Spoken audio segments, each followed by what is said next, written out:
피난처시로다. 아멘. 네, 우리가 삶을 살다가 이렇게 히스기야와 같은 일들을 만나곤 합니다. 아무리 노력을 해도, 아무리 발버둥을 쳐도 그 현실이 바뀌지가 않습니다. 아수르 군사가 막 몰려오는데 그때 히스기야가 그 아수르 왕에게 어떻게 하면 나를 용서해 줄 수 있겠습니까? 어떻게 하면 그 군사들을 되물릴 수 있겠습니까? 라고 물으니까 그 왕이 은 300달란트와 금을 나에게 갖다 바쳐라 라고 해서 히스기야가 이 궁에 있는 모든 은과 여호와의 성전에 있는 은을 싹 다 긁어가지고 심지어 여호와의 그 성전에 있는 문에 발라놨던 그 금까지 싹 긁어가지고 다 갖다 바칩니다. 근데도 상황이 바뀌질 않습니다. 그래서 하다 안 돼가지고 애굽 나라에 도움을 요청해서 우리 좀 도와달라고 그렇게 막 하나님께 찾아가는 게 아니라 자기가 할 수 있는 모든 인본주의와 노력을 다 쓰면서 그 문제 가운데서 빠져나오려고 하는데 결국에는 바뀐 게 아무것도 없었습니다. 그때 히스기야가 어땠을까요? 아마 마음에 절망이 가득했을 겁니다. 왜 이러지? 나 하나님의 자녀인데. 왜 이러지? 나 여호와의 백성인데. 나 왜 이렇게 됐을까?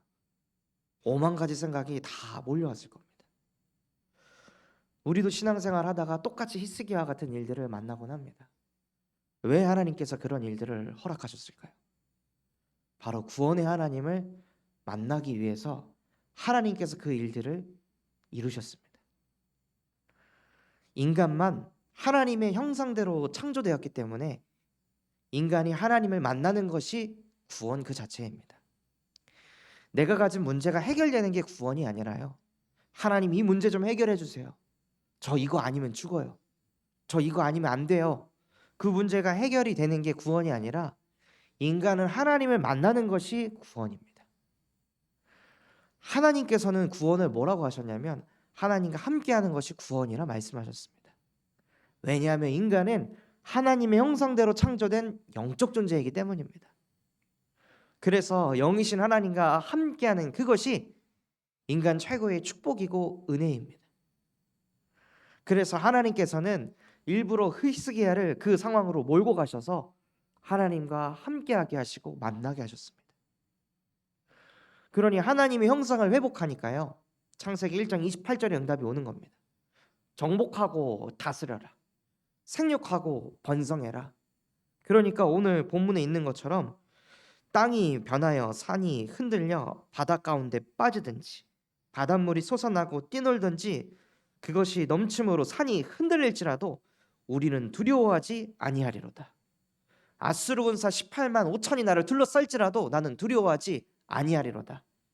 이 문제 해결이 안 돼도 나는 두려워하지 아니하리로다. 하나님, 끊임없이 가정에 문제가 오고 끊임없이 경제에 문제가 있는데 나는 두려워하지 않겠습니다. 만군의 여호와께서 나와 함께 하시기 때문입니다. 하고 히스기야가 언약의 말씀을 가지고 정복하고 다스리는 겁니다. 그것이 하나님께서 우리에게 주신 언약입니다. 왜 만군의 여호와라고 표현했을까요? 여호와께서 싸우시기 때문입니다. 내가 가만히 있어도 하나님 앞에 무릎 꿇고 기도할 때 그 밤에 그 새벽에 하나님이 친히 싸우실 것이다. 히스기야는 그 언약을 딱 붙잡았습니다. 그래서 저와 여러분이 오늘 그 히스기야처럼 언약을 굳게 잡는 오늘이 되기 바랍니다. 하나님, 나도 하나님의 자녀입니다.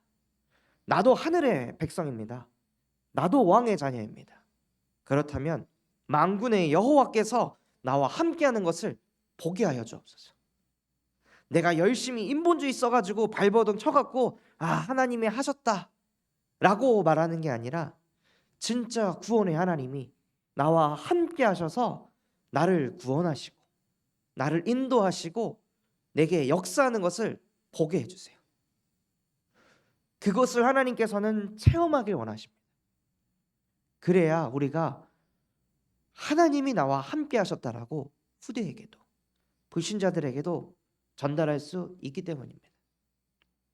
그런데 이 인간이 이 축복을 다 가졌는데 우리도 모르게 계속해서 나라는 거에 잡혀서 끌려갑니다. 언약을 주셨는데 그 언약보다 현실이 위에 있습니다. 언약보다 내가 가진 상처가 위에 있습니다. 어떤 사람은 언약보다 내가 가진 무능이 위에 있습니다. 만군의 여호와께서 나와 함께 하신다고 말씀을 주셨는데 그건 안 믿어지고요. 현실이 더 커 보입니다. 아수르 군사 18만 5천이 더 커 보이는 겁니다. 이걸 도대체 어떻게 해결하지? 이 문제를 도대체 어떻게 풀어갈 수 있을까? 계속 그 생각에 잡혀가지고 끌려갑니다. 끊임없이 사단은요, 우리 눈앞에 언약을 주는 게 아니라 현실을 가져다 줍니다. 저거는 너가 해결할 수 없는 거잖아. 어떻게 좀 해봐. 발버둥 쳐봐. 그러면서 노력을 하게 합니다. 내가 한 번은 편의점에 가서 물건을 사려고 하는데 그 편의점 주인이 갑자기 아들 얘기를 하는 거예요. 우리 아들이 있는데 아들이 학원을 안 간다고 하네요. 학교를 안 간다고 합니다. 어떻게 해야 될까요? 뭐 결제하려다가 갑자기 그런 얘기하니까 네? 하고 했더니 제가 이렇게 편의점에 매일 나와가지고 하루에 12시간, 14시간씩 서갖고 일하는 모든 이유가 우리 자녀가 잘 되게 하려고 하는 건데 그 자녀가 자꾸 엇나가요. 그러니까 내 마음에 절망밖에 없다고. 도대체 어떻게 해야 될지 모르겠다고. 죽고 싶다고. 그렇게 막 갑자기 막 펑펑 울면서 막 이야기를 하더라고요. 그래서 그 결제하려던 거 내려놓고 복음을 전할 때구나 하고 복음 전하려고 기다리고 있는데 손님들이 막 몰려오는 거죠. 그래서 복음을 말하려고 하는데 흐름이 자꾸 끊기는 거예요. 그래서 차에 가가지고 그분한테 편지를 썼습니다. 당신이 가진 문제가 아들의 문제인 것 같지만 진짜 문제는 당신이 불행하다는 게 문제입니다. 당신이 행복하지 않으니까 아들에게서 행복을 얻으려고 합니다. 하나님보다 아들이 우상이 돼 있습니다. 그래서 그 아들이 하는 행동 하나하나가 당신의 기분, 당신의 감정, 당신의 인생을 좌지우지합니다. 눈에 보이지 않는 사단은 인간이 하나님과 교제하기보다 자꾸 다른 것을 믿고 다른 것을 의지하고 다른 것에 소망을 두게 합니다. 그래서 그 사단의 머리를 여자의 후손이어서 박살내셨습니다. 그분이 예수 그리스도이십니다. 그분이 우리에게 길이 되시고 진리 되시고 생명 되셔서 하나님을 만나게 하셨습니다. 그래서 당신이 하나님을 만날 때 그 속에서 해방받을 수 있습니다. 아들 때문에 불행한 게 아니라 당신이 하나님을 떠나 있으니까 불행한 겁니다. 당신이 불행 속에 있으면 아들도 불행합니다. 계속 아들한테 집착하니까. 그러니 아들이 얼마나 힘들까요? 그러니 당신이 먼저 그리스도의 복음을 만나서 행복했으면 좋겠습니다. 하고 하나님 나는 죄인입니다. 하고 영접 기도문을 쓰고 그 편지를 갖다 드렸습니다. 그리고 다음날 갔더니 얼굴이 달라져 있더라고요. 너무 감사하다고. 내 문제가 아들의 문제인 줄 알았는데 그게 문제가 아니라는 걸 깨달았다고. 아니 교회 다녀야겠다고 하면서 그분이 구원을 받았습니다. 끊임없이 사단은요 우리에게 구원이 다른 곳에 있다고 속입니다. 행복이 다른 것에 있다고 자꾸 속입니다. 하나님하고 함께하는 비밀이 없어서 불행한 건데 그 불행을 자꾸 다른 것으로 채우게 합니다. 그러니 그리스도가 필요가 없죠. 그러니 복음이 나에게 간절하지 않은 겁니다. 저게 있어야 내가 행복하다고 자꾸 생각하고 있으니까요. 물질이 있어야 행복하다고 자꾸 생각하고 있으니까요. 그런데 인간은 하나님과 함께 해야만 행복하다고 성경에 기록되어 있습니다. 그것이 창조 원리입니다. 아무리 나는 이게 있어야 돼 저게 있어야 돼 해도 하나님이 보시기에 아니 넌 나와 함께 해야 돼. 넌 나와 동행해야 돼. 그래야 행복한 거야. 그게 참 구원이야. 라고 하나님께서 계속 말씀하십니다. 때로는 여자의 후손이 와서 뱀의 머리를 박살내게 하셔서 하나님을 만나게 하시고, 때로는 보혈의 피를 발라서 그 속에서 해방받게 하시고, 때로는 처녀가 잉태하여 아들을 낳을 것이니 그의 이름을 임마누엘이라 하리라. 여러 가지 방향으로 늘 우리를 구원하려고 하나님께서 말씀하십니다. 그 구원은요, 하나님과 함께하는 겁니다. 말씀이 들리는 겁니다. 말씀이 믿어지는 겁니다. 말씀이 삶 속에서 보여지는 겁니다. 이래서 나에게 이 문제를 주셨구나. 이 말씀 성취되게 하시려고. 그것이 계속해서 우리의 마음속에 막 부딪히는 겁니다. 그때마다 뭘 느끼는 거냐? 야, 진짜 십자가에서 이미 다 끝난 거구나. 다 끝내시고 나에게 말씀을 미리 주셨었구나. 이거 가지고 생각하라고, 이거 가지고 선택하라고 미리 다 말씀을 주셨구나.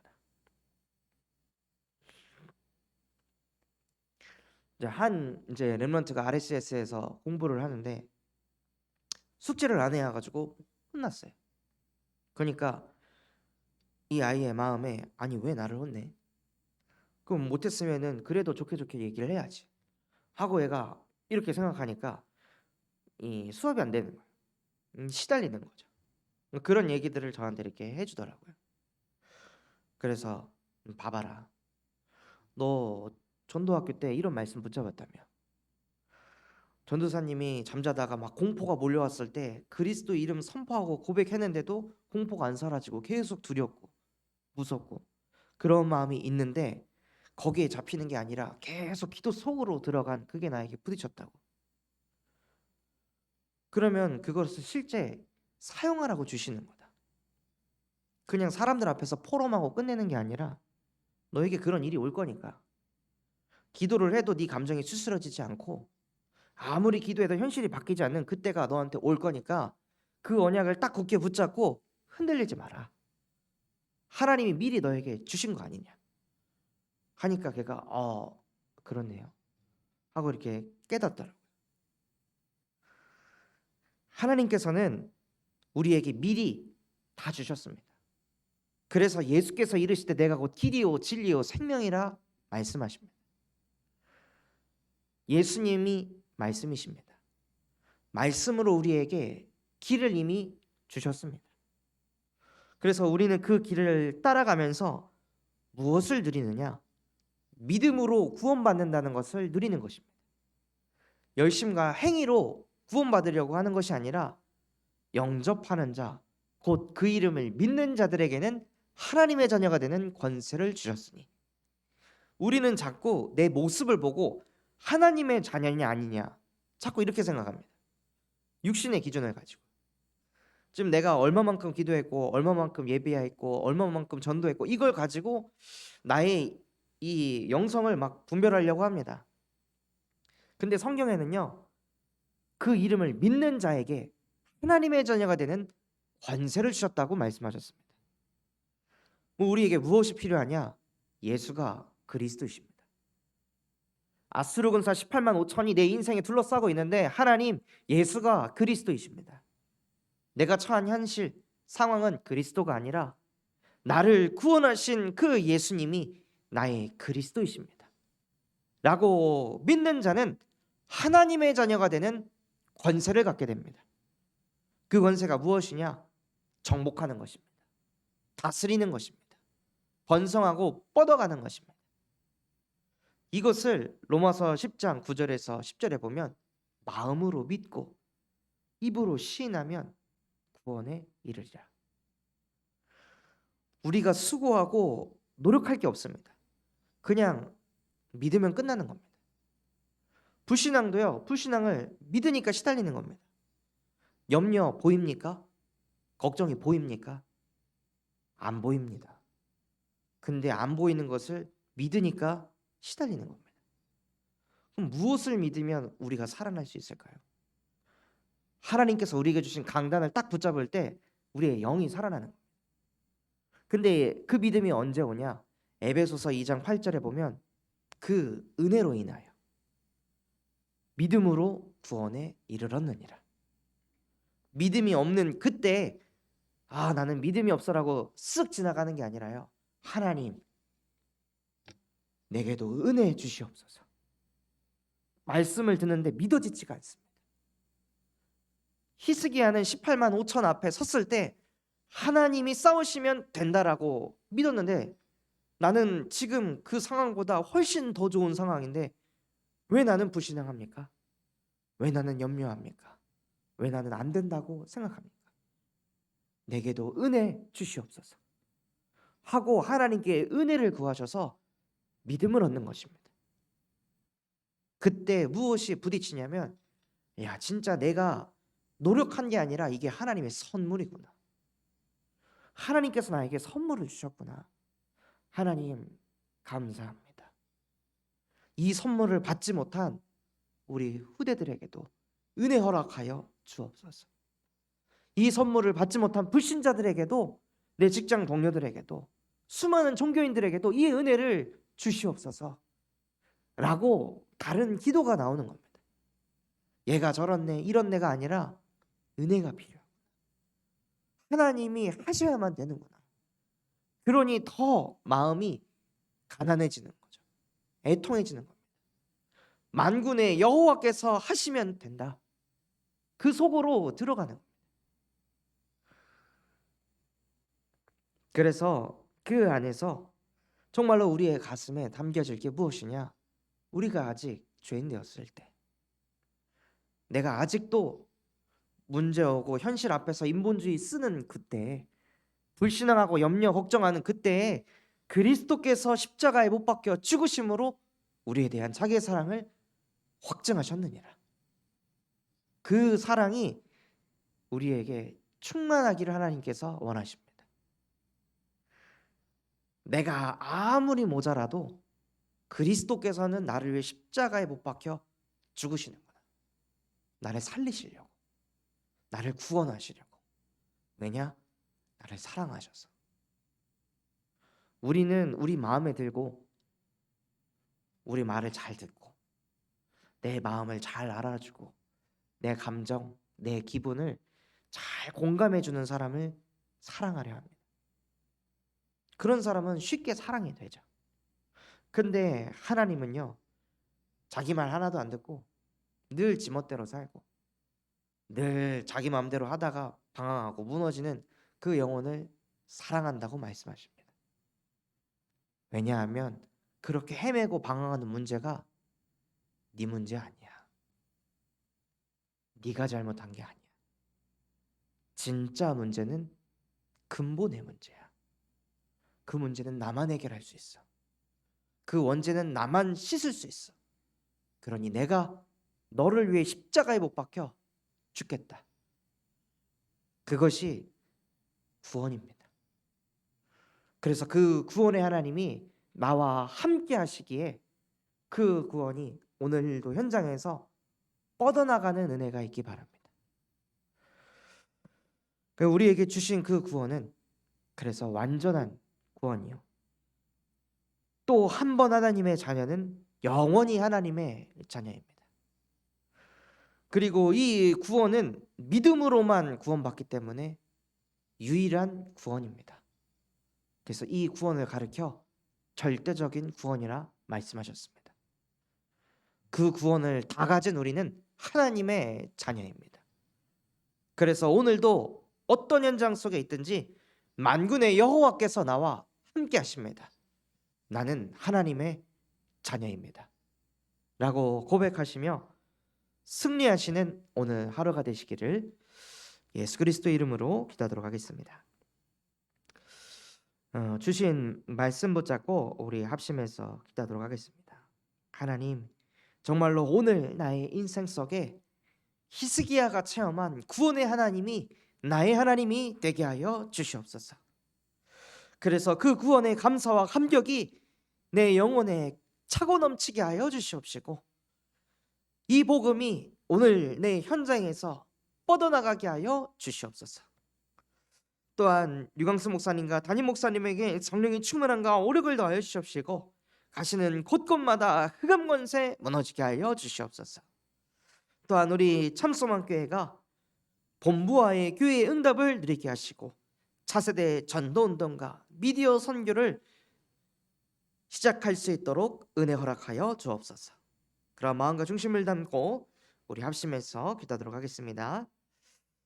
하나님 아버지 감사를 드립니다. 하나님, 오늘 우리에게 말씀 주신 것과 같이 정말로 늘 하나님을 바라보고 하나님과 교제하는 그 히스기야의 그 마음이, 그 중심이 내게도 담겨질 수 있도록 은혜를 허락하여 주시옵소서.